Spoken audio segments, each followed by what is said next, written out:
Githyanki. Oh, this is the one I thought would look like a half orc, half human.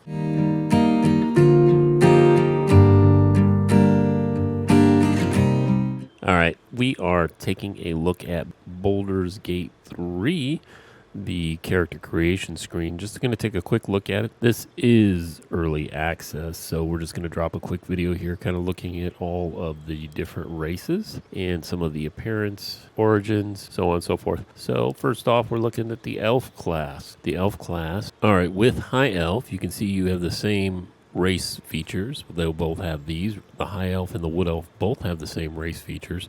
They do have subtrace rates, which this one has just base racial speed and intelligence +1.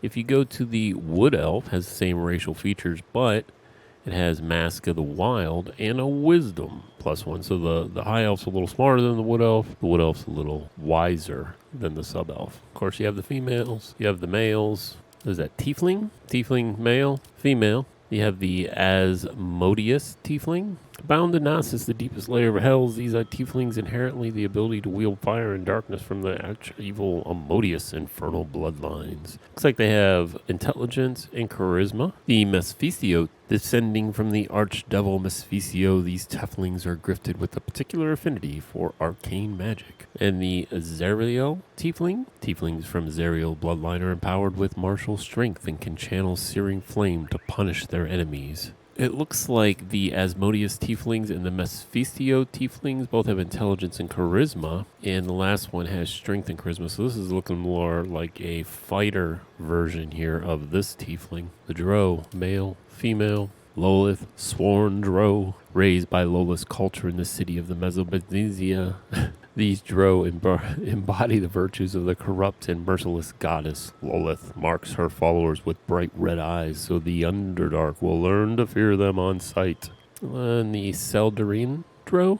Seldarin Drow can be found seeking allies from all over Furion, aiming to settle their conflict with Lolith and each other by any means necessary. These don't have any special going between these subtraces. They don't have anything special. They're just exactly the same. Look exactly the same too. A little lighter skin, a little darker skin, but I don't think that makes a difference. Humans. There is no sub-races in human. Humans are human. Humans, the most common face of the Furion. Humans are known for their tenacity, creativeness, and endless capacity for growth. Males and females. Githyanki. Oh, this is the one I thought would look like a half orc, half human. Nothing special here. They don't have any sub-races. You have the males and the females. Peerless warriors from the astral plane, Githyanki are known for their legendary silver blades and red dragon mounts. They seek the total destruction of mind flayers, whose ancient empire enslaved the Githyanki for a millennia. Dwarf. Females, the males. The dwarves are known for their confidence and keen intuition. The culture of their deep kingdom values family, ritual, and fine craftsmanship. We have a couple of sub-races. The Gold Dwarf, the Shield Dwarf. This one's got a +1 to Wisdom, and this one has a +1 to Strength. So the Shield Dwarfs are their, looks like your tanks. Yeah, they look like your tanks are the Shield Dwarfs. The Gold Dwarfs have Wisdom, so Priest, Cleric, and then the Half-Elf. We have the High Half-Elf. A touch of the Feywild remains in the Half-Elves with this bloodline, and even those untrained in magic possess a hint of wild power. In this one, you get to actually pick what your racial feature is. So this is the high half-elf. Then you have the wood half-elf. Same with the wood half-elf. Fleetfoot, Mask of the Wild. They have the same sub-race traits, except for the wood elf has the Mask of the Wild. The wood elf, like their wood elf parent, these half-elves have a quickened stride and an eye for stealth, yet many break away from the isolation in Furion's forest to explore the rest of the realms. Now, they look the same, the males and the females. Halflings, stealth but social, these halflings travel all over Furion to make the names for themselves. Female, male. You have Lightfoot halflings, strong heart halflings, charisma, constitution. So again, these ones, the strong-hearted halflings are based on, looks like a tank or fighter, and the Lightfoot is charisma. So you could go probably any, they got dexterity, so maybe archer, rogue, the infamous gnome. Even smaller than their cousins and twice as reclusive, forest gnomes are a rare sight in Furion. They master magic and craftsmanship in the distant idyllic groves. Female, males. We have the forest gnomes, which are the ones I just read. More guarded than their surface cousin, deep gnomes survive in the Underdark with dark vision and skillful stealth. They got dexterity. Looks like these are going to be more of your rogue. These are going to be more of your rogue or archer type. And these ones, constitution, going to be look like the fighters or the warriors or the... So that covers all of the races in the new Baldur's Gate. There may be more. It's hard to say going forward. In the Origins tab up here, if you look, you'll see you can't actually change anything. Everything's custom. You don't really get to change too much here. You can change the name, select a little bit of your background. It does give you a little bit of difference in your proficiencies, but not too much down here. Male, female. But you can't select any of these origins up here at the top yet. Guess that'll be released when this comes out, August 3rd. Appearance, there is quite a bit in the appearance. Where to next? What the voices. You can change your identity from male, female, or non-binary / other. You can change your faces. Slight changes to the face. Got a couple of different heads there. Got some skin color you can go with. Make them whiter, make them darker. They even have the all skin colors. Maybe you want to make them a little purple. Change the eye color. Make it that color. Make it red. Make them white. It's 30 different hairstyles. Up to and including bald.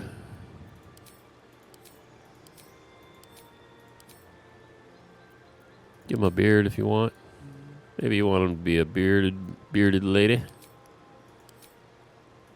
Little goatee. Big scruffy beard. There you go.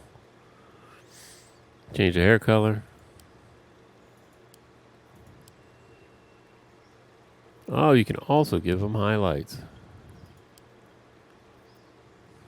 Highlights in the hair, gray intensity.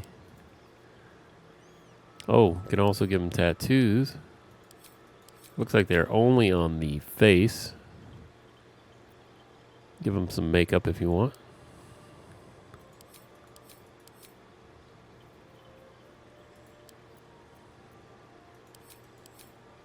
Looks like that's just around the eyes. Oh, it makes him look like he's crying. I like it. So quite a few different appearances. Quite a few. I'm surprised it's not deeper in the way the person, the way the character looks. You can't do more, like with arms and body and slender and all that stuff.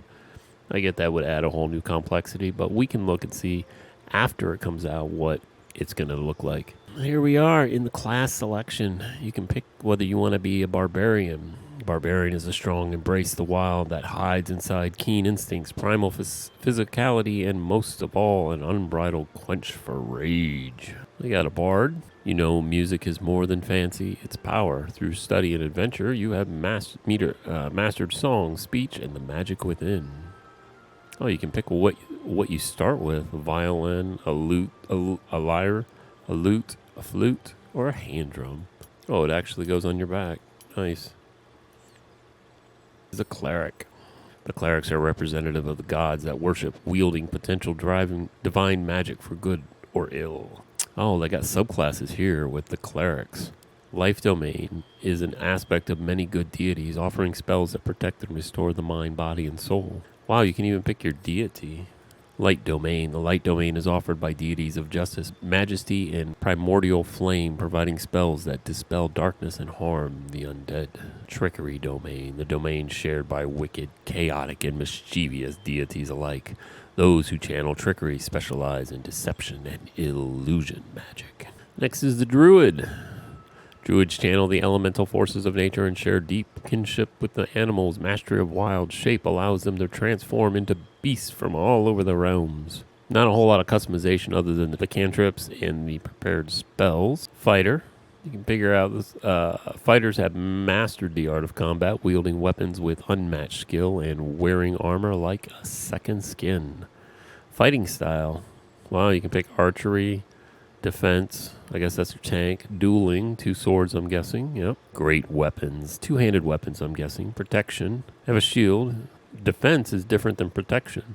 Protection is when you have a shield. 2 weapon fighting. Maximum hit points per level. Paladins. Fueled by the oath you swore to uphold justice and righteousness, you are a beacon of hope in dark times.